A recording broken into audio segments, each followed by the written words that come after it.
Velkommen, kære lytter, til endnu en rolig rejse tilbage i tiden. Mens du finder dig til rette i din lune krog, inviterer jeg dig til at lukke øjnene og lade din ånd vandre gennem århundrederne.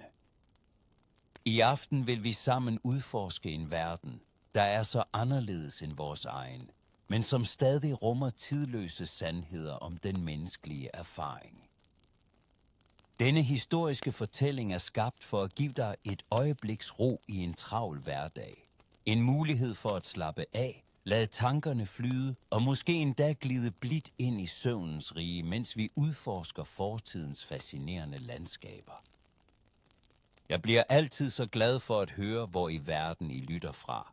Er det tidlig morgen hos dig, eller er natten faldet på? Del gerne i kommentarerne, hvor du befinder dig, og hvilken tid på dagen det er. Det er vidunderligt at se, hvordan vores fællesskab af historieelskere strækker sig over hele kloden. Hvis du nyder disse rolige historiske rejser, så husk at abonnere på kanalen. På den måde går du ikke glip af fremtidige fortællinger, der kan transportere dig til fjerne tider og steder, når du har brug for et øjebliks flugt fra nutidens travlhed. Men lad os nu lade hverdagens stress og forsvinde. Tag en dyb indånding. Mærk, hvordan din krop synker dybere ned i hvilepositionen, og lad os sammen glide tilbage til en tid, hvor verden var både hårdere og enklere, til Danmarks middelalder. Du mærker først kulden. En gennemtrængende, fugtig kulde, der kryber ind gennem tynde tæpper og bider i din hud. Dine øjne er stadig lukkede, men din bevidsthed registrerer allerede, at noget er fundamentalt anderledes. Der er en skarp lugt af røg og fugt i luften, og i stedet for din bløde madras, mærker du noget stikkende og ujævnt under din krop. Halm. Du ligger på halm. Hvad i alverden? Mumler du og åbner langsomt øjnene. I stedet for dit velkendte soveværelse med glatte vægge og diskret belysning, stirrer du op på et lavt, mørkt loft af grove træbjælker. Morgenlyset siver ind gennem sprækker i væggen, ikke gennem gardiner eller persienner, men gennem faktiske huller mellem træplankerne. Du sætter dig brat op og mærker svimmelheden ramme dig som en bølge. Hvor er jeg? Hvisker du til dig selv, mens du forsøger at få styr på dine tanker. Rummet er lille og sparsomt møbleret. En primitiv træbænk. Et bord, der ser ud til at være lavet af en enkelt træplanke på 4 ujævne ben. Og den halmfyldte madras, du ligger på. Der er ingen elektricitet, ingen vandhane, ingen af de 1000 moderne bekvemmeligheder, du tager for givet hver eneste dag. I et hjørne ulmer resterne af et ildsted, den eneste varmekilde i rummet. Du rejser dig usikkert og går hen til det, der må være døren. En simpel trækonstruktion med en grov jernklinke. Med rystende hænder skubber du den op og træder ud i et syn, der får dit hjerte til at slå kolbøtter. Foran dig breder der sig en lille landsby ud, men ikke en landsby fra din tid. Lerklinede huse med stråtag står i ujævne rækker. Mennesker i simple, hjemmevævede klæder bevæger sig omkring. En kvinde malker en ged, børn løber efter en høne, og en mand slæber brænde mod et centralt bålsted. Luften er fyldt med lyde og lugte, du aldrig har oplevet før. Klagende husdyr, røg fra ildsteder, den skarpe lugt af gødning og den tunge duft af fugtig jord. Gud i himlen, hvisker du og tager dig et skridt tilbage. Jeg er i middelalderen. Din pludselige fremtoning vækker opmærksomhed. En ældre kvinde med et vejrbidt ansigt og gråt hår samlet under et simpelt hovedklæde stopper op og stirrer på dig. Hun siger noget, men ordene lyder fremmede i dine ører. En arkaisk version af dansk, du kun delvist forstår. Du forsøger at svare, men din moderne dialekt får hende til at rynke brynene i forvirring. Jeg ved ikke, hvordan jeg er kommet hertil, siger du langsomt, i håb om, at hun vil forstå. Kvinden kalder på andre, og snart er du omringet af nysgerrige landsbyboere. Deres tøj er groft og praktisk. Deres hænder hærdede af arbejde. De taler ivrigt indbyrdes, peger og gestikulerer mod dig. Din moderne påklædning, selv hvis det bare er nattøj, er så fremmedartet for dem, som deres er for dig. En mand træder frem fra gruppen. Han er høj med et kraftigt skæg og bærer, hvad der ligner en form for autoritet. Hvorfra kommer I? Spørger han med en accent, der gør ordene næsten uigenkendelige. Du forstår intentionen, men kæmper med at formulere et svar, der ikke vil skræmme dem eller få dem til at tro, du er vanvittig. Jeg er rejsende, svarer du forsigtigt. Jeg har mistet min vej. Det er ikke en løgn, bare en enorm underdrivelse. Manden studerer dig indgående. Hans øjne smalle af mistænksomhed. Eders klæder er besynderlige, og I taler på en fremmed måde. Han vender sig mod de andre. Måske en udlænding, eller en fra de nordlige egne. Landsbyboerne mumler og nikker, tilsyneladende lettede over denne mere jordnære forklaring. En yngre kvinde træder frem med en træskål fyldt med noget, der ligner en tynd grød. I må være sulten, siger hun og rækker dig skålen. Hendes gestus er den første virkelige venlighed, du har mødt i denne fremmede verden, og taknemmeligheden skyller over dig. Du tager dig imod skålen med et nik og et forsigtigt smil. Mens du spiser den smagløse grød, begynder virkeligheden af din situation at synke ind. Der er ingen smartphones, ingen elektricitet, ingen rindende vand, ingen antibiotika, hvis du bliver syg. Ingen Google Maps til at vise dig vej hjem. Du er strandet i en tid, hvor selv de mest basale ting, du tager for givet, ikke eksisterer. I kan blive hos Hilda indtil videre, siger den skæggede mand, og peger på den ældre kvinde, der først fik øje på dig. Men I må arbejde for jeres kost og logi. Vi har ikke plads til dovne hænder her. Hans tone er bestemt, men ikke uvenlig. I denne verden er overlevelse et dagligt arbejde, og alle må bidrage. De næste dage bliver en brutal læreproces. Du lærer at hente vand fra brønden i tunge træspande, at samle brænde i skoven, at hjælpe med at malke geder og fodre høns. Dine hænder, der er vant til tastaturer og touchscreens, bliver hurtigt fulde af vabler og rifter. Din ryg værker af det uvante fysiske arbejde, og dine fødder, nu iført grove lædersko lånt af landsbyen, er konstant ømme. Men der er også øjeblikke af forbløffende skønhed og enkelhed. Stjernehimlen om natten, upåvirket af lysforurening, er så overvældende smuk, at den første gang du ser den, står du bare og stirrer i måbende beundring. Måltidet delt omkring det fælles bål har en samhørighed, du sjældent har oplevet i din moderne tilværelse. Og landsbyboerne, når først deres mistænksomhed aftager, viser sig at være generøse med deres begrænsede ressourcer og villige til at lære dig deres måder. Sproget er den første store barriere, du må overvinde. Du opdager, at hvis du taler langsomt og bruger simple ord, kan du gøre dig forståelig. Og efterhånden som dagene går, begynder du at opfange deres arkaiske vendinger og udtryk. Du lærer at sige tak for mad på en måde, der får dem til at nikke anerkendende, i stedet for at se forvirrede ud.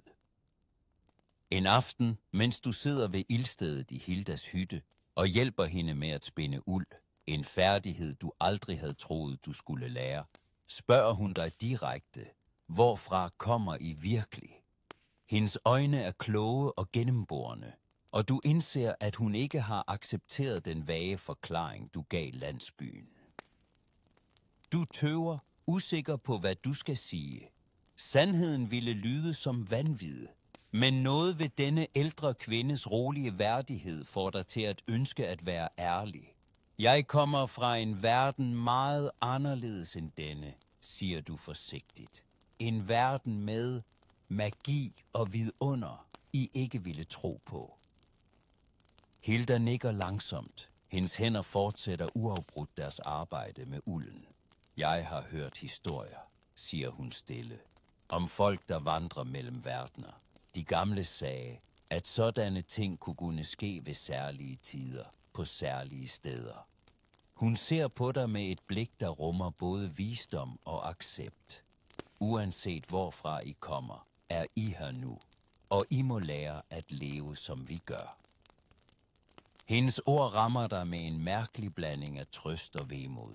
Du er fanget her, i det mindste for nu, og den eneste vej frem er at tilpasse dig, at lære at overleve. Mens nattens mørke lægger sig over den lille hytte, og ildens skær kaster dansende skygger på væggene, lover du dig selv, at det er præcis, hvad du vil gøre. Dagene gik, og jeg begyndte langsomt at falde ind i landsbyens rytme. Hver morgen vækkede Hanegal mig, før solen stod op, og hver aften faldt jeg udmattet i søvn, når mørket sænkede sig over de lerklinede huse. Hildas lille hytte var blevet mit hjem, og hendes tålmodige vejledning hjalp mig med at forstå denne fremmede verden. Du lærer hurtigt, sagde hun en morgen, mens hun lærte mig at kærne smør i en træbeholder. Men dine hænder er stadig for bløde. De har aldrig kendt rigtigt arbejde før. Hun havde ret. Mine hænder, der engang havde været vant til tastatur og smartphones, var nu fulde af vabler og hårdt hud. Hver dag bragte nye udfordringer og nye færdigheder at mestre.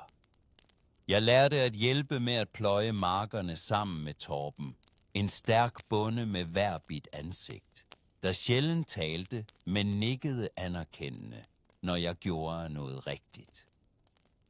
Hans okser trak den tunge træplov gennem den stenede jord, mens jeg fulgte efter og fjernede sten og rødder. Jorden giver kun, hvad vi fortjener, forklarede han en dag, mens han tørrede sveden af panden. Dårligt arbejde giver dårlig høst. Sådan er livets lov. Landsbyens smed, Bjørn, lod mig af og til hjælpe i smedjen, hvor jeg pumpede blæsebælgen, mens han hamrede glødende jern til hestesko, knive og redskaber. Varmen var kvælende, gnisterne fløj, og lugten af brændt metal og kul satte sig i mit tøj. En smed er lige så vigtig som præsten, pralede han. Præsten lover himlen efter døden, men mine redskaber holder jeg i live indtil da. Hans latter rungede gennem landsbyen, mens han dyppede det rødglødende metal i vand med en hvæsende lyd. Kvinderne i landsbyen arbejdede lige så hårdt. De spandt uld, vævede stof, bagte brød i fællesovnen og passede børn og dyr samtidigt. Jeg så Ingrid, en ung kvinde med 2 små børn, stå ved væven fra tidlig morgen, mens hendes mindste barn sov i en kurv ved hendes fødder, og det ældste legede med simple trædukker på gulvet. Min mand er på fiskeri, forklarede hun. Hvis ikke jeg får vævet dette stof færdigt, inden han kommer hjem, har vi intet at bytte med til vinterforråd. Maden var enkel, men mættende. Groft brød, grød, ost, tørret kød og grøntsager fra haverne. Øl var den daglige drik, selv til børnene, da vandet ofte ikke var rent nok. Måltiderne var fælles begivenheder, hvor dagens begivenheder blev diskuteret og historier blev delt. Jeg savnede kaffe, sukker og alle de smagsvarianter, jeg havde taget for givet, men opdagede også nye glæder ved friskbagt brød direkte fra ovnen og honning fra landsbyens spisesteder. En dag annoncerede landsbyfogeden, at en munk fra det nærliggende kloster ville komme på besøg. Broder Thomas kommer for at indsamle tiende og tilbyde lægehjælp, forklarede han. De syge skal møde ved kirken ved middag. Jeg var nysgerrig efter at møde denne munk. Måske kunne han give mig indsigt i middelalderens viden og tankegang. Broder Thomas ankom ridende på et muldyr, iført en simpel brun kutte med et trækors om halsen. Han var yngre, end jeg havde forventet, måske i 30'erne, med et intelligent blik og rolige bevægelser. Efter at have hilst på landsbyfogeden og præsten, begyndte han at undersøge de syge, der ventede tålmodigt. Jeg observerede fascineret, hvordan han blandede urter, undersøgte sår og lyttede til folks symptomer med en blanding af praktisk erfaring og det, der for mig lignede overtro. Du er ikke herfra, sagde han pludselig og kiggede direkte på mig. Jeg frøs. Din måde at betragte tingene på afslører dig. Du ser, men forstår ikke helt. Han smilede venligt. Kom med til klostret, hvis du vil. Vi kan altid bruge en ekstra hånd, og måske har du brug for at finde svar på dine spørgsmål. Jeg diskuterede tilbuddet med Hilda den aften. Klostret er et godt sted at lære, sagde hun eftertænksomt. Men husk, at munkene lever efter strenge regler. Det er ikke et let liv. Efter flere dages overvejelse besluttede jeg at tage imod invitationen, i det mindste for en tid. Jeg takkede Hilda for hendes gæstfrihed og lovede at vende tilbage. Klostret lå en halv dags rejse fra landsbyen, omgivet af høje stenmure. Da portene åbnede sig, trådte jeg ind i en anden verden. Den centrale gårdsplads var omgivet af bygninger i sten. Kirken, sovesale, spisesalen, skriptorium, hvor munkene kopierede manuskripter, og infirmeriet, hvor de syge blev plejet. Broder Thomas viste mig rundt og forklarede klostrets daglige rutiner. Vi lever efter Sankt Benedikts regel, forklarede han. Ora et labora, bed og arbejd. Vores dag er inddelt efter tidebønner, fra laudes ved daggry til kompletorium ved sengetid.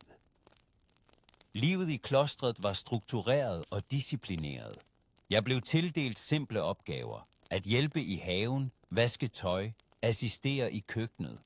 Gradvist fik jeg lov til at hjælpe i infirmeriet, hvor jeg lærte om middelalderens medicin. Broder Anselm, klostrets ældre lægemunk, lærte mig om urter og deres anvendelser. Denne er god mod feber, sagde han og viste mig en lille plante med hvide blomster. Og denne lindrer smerter. Men husk, at al helbredelse kommer fra Gud. Vi er blot hans ydmyge redskaber. Jeg var fascineret af blandingen af praktisk viden og religiøs tro. Nogle behandlinger var overraskende effektive. Honning på sår, visse urteafkog mod infektioner. Andre virkede mere baseret på overtro, overladning, for at genoprette kroppens balance eller amuletter mod onde ånder. Jeg måtte bide tungen for ikke at dele min moderne viden, vel vidende, at det kunne blive misforstået eller endda set som kætteri. I skriptoriet så jeg munkene arbejde på smukke illuminerede manuskripter. Broder Martin, en ældre munk med rystende hænder, men skarpe øjne, lod mig se, hvordan han omhyggeligt kopierede latinske tekster. Før bogtrykkerkunsten var hver bog en kostbar skat, produceret med omhu og kærlighed. Jeg forstod nu, hvorfor viden var så begrænset og kostbar i denne tid. Efter flere måneder i klostret fik jeg en uventet mulighed. En adelsmand, herr Erik af Ravnsborg, besøgte klostret for at konsultere abbeden om et manuskript. Han bemærkede min anderledes tale og opførsel. Du er ikke som de andre, sagde han direkte. Du har lært hurtigt og har et skarpt blik. Jeg kunne bruge en sådan tjener på min borg. Abbeden, der så dette som en mulighed for klostret at få en forbindelse til den lokale adel, opfordrede mig til at acceptere. Således forlod jeg klostrets relative tryghed for at træde ind i adelens verden. Herr Eriksborg var imponerende med sine stenmure og tårne, men også kold og fugtig. Som tjener fik jeg indblik i adelens liv, deres privilegier, deres intriger og deres forpligtelser. Jeg serverede ved deres bord, hvor maden var rigelig og varieret sammenlignet med landsbyens enkle kost. Krydderier, importeret fra fjerne lande, gav smag til kødretter, og vin blev serveret i sølvbæger.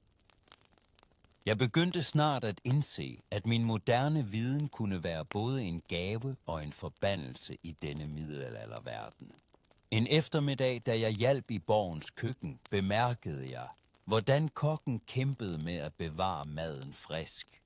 Hvis I hænger kødet højere og i tørre luft, vil det holde sig længere, foreslog jeg forsigtigt, baseret på min viden om bakterier, selvom jeg naturligvis ikke nævnte dette fremmede ord.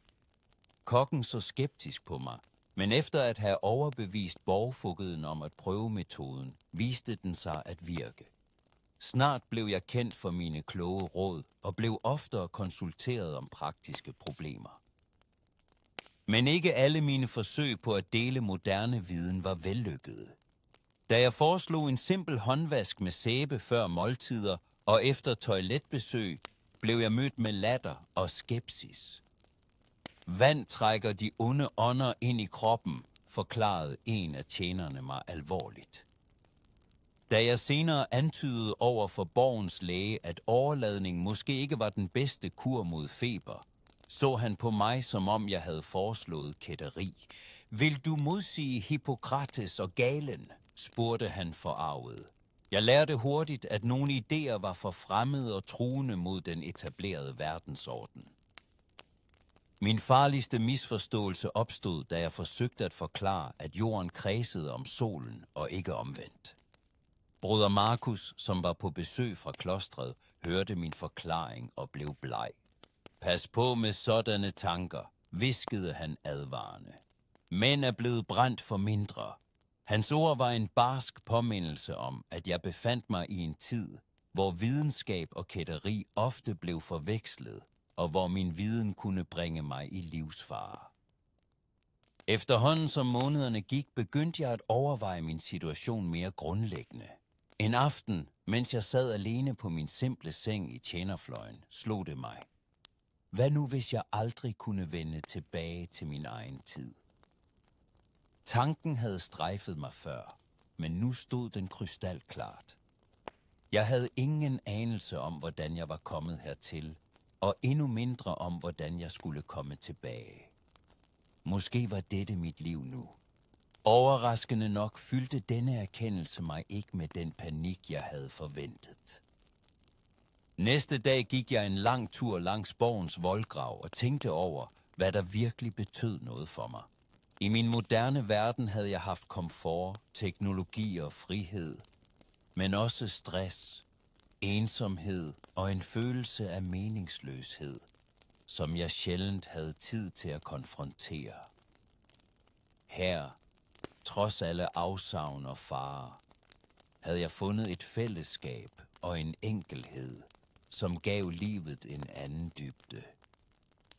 Jeg havde lært at værdsætte solnedgange, varmen fra et ildsted og den simple glæde ved et friskbagt brød på en måde, jeg aldrig havde gjort før. Du ser tankefuld ud, sagde Ingrid, en af køkkenpigerne, som kom gående med en kurv vasketøj. Hendes ansigt var vejrbidt, men venligt, og i hendes øjne så jeg en visdom, der ikke kom fra bøger eller uddannelse, men fra generationers levede erfaring. Jeg tænker på, hvad der er et godt liv, svarede jeg ærligt.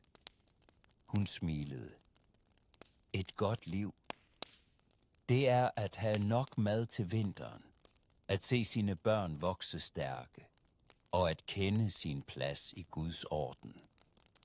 Hendes enkle svar rummede en dyb sandhed, som jeg havde glemt i min moderne jagt på selvrealisering og materielle goder. I de følgende uger begyndte jeg bevidst at lære af middelaldermenneskets livsfilosofi. Jeg observerede, hvordan landsbyboerne og borgfolket levede i tætte fællesskaber, hvor alle var afhængige af hinanden. Ingen kunne overleve alene.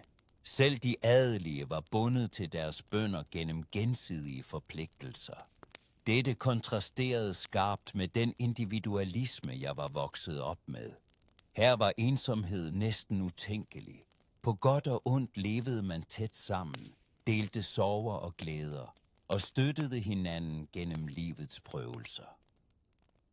Jeg lærte også om udholdenhed. Livet var hårdt, og døden var en konstant følgesvend. Børn døde i en ung alder, høsten kunne slå fejl, og sygdomme kunne udslette hele familier. Alligevel fortsatte folk med at leve, arbejde og håbe. Der var en styrke i denne accept af livets vilkår, som jeg fandt beundringsværdig. Vi er alle i Guds hånd, sagde fader Johannes ofte, når ulykken ramte. Denne tro gav en ramme for at forstå og udholde lidelse, som jeg havde savnet i min sekulære verden. Måske mest overraskende var den enkelhed, hvormed middelaldermennesket levede. Uden konstant stimulation fra skærme og medier, var der en anden opmærksomhed på nuet. Årstidernes skiften, kirkeklokkens slag, der markerede dagens timer, festdagenes rytme gennem året. Alt dette skabte en cyklisk fornemmelse af tid, der var dybt forankret i naturens og troens rytmer. Jeg begyndte at forstå, at denne enkelhed ikke var primitiv, men snarere en anden måde at være i verden på, hvor mennesket ikke stod over eller uden for naturen, men var en integreret del af den. En aften, mens stjernerne tindrede over borggården, og jeg lyttede til en gammel spillemand, der sang om helte og helgener fra længst svundne tider, følte jeg en dyb fred. Uanset om jeg en dag ville vende tilbage til min egen tid eller ej, vidste jeg, at jeg var forandret for altid.